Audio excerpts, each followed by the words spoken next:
Aloes is probably one of the most recognizable plants of Africa.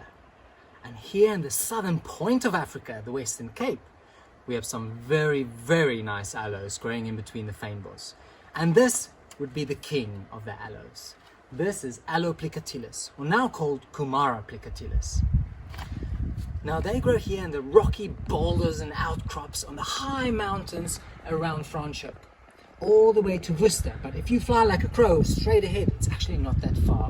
So their distribution is very limited. This specimen behind me is all black in its stem, it's all charred. And there's a trick up its sleeve. So fynbos is very dependent on wildfires, otherwise the seed won't germinate. And those fires are very hot. So the stem of the Aloe Plicatilis is very corky, adapted to fight that heat of a fire. So we had a fire about a year or so ago. It charred really black, but inside it's isolated from the heat. And look at the beautiful foliage that it produced after that fire. Now Aloe Plicatilis also flower in spring, and the flowers are beautiful. Typically aloe flowers, dark orange to a red, and the seed falls everywhere. And when they are lucky enough to fall in between a crack of a rock, because there it's a bit more protected from fires because they're still babies or animals. And here's a little baby growing right here next to mommy. There's another reproductive trick up this aloe sleeve, and that is dassies. Now it's a little animal about this big.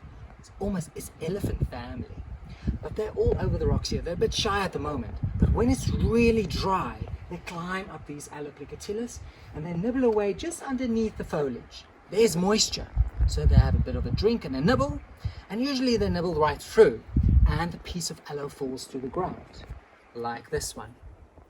Now, when this piece is lucky enough to fall in a space where there's a little bit of soil and moisture, it shoots roots. It takes about 6 weeks, but here you can see the first root starting to show, and I'm going to plant this one right here in a special place.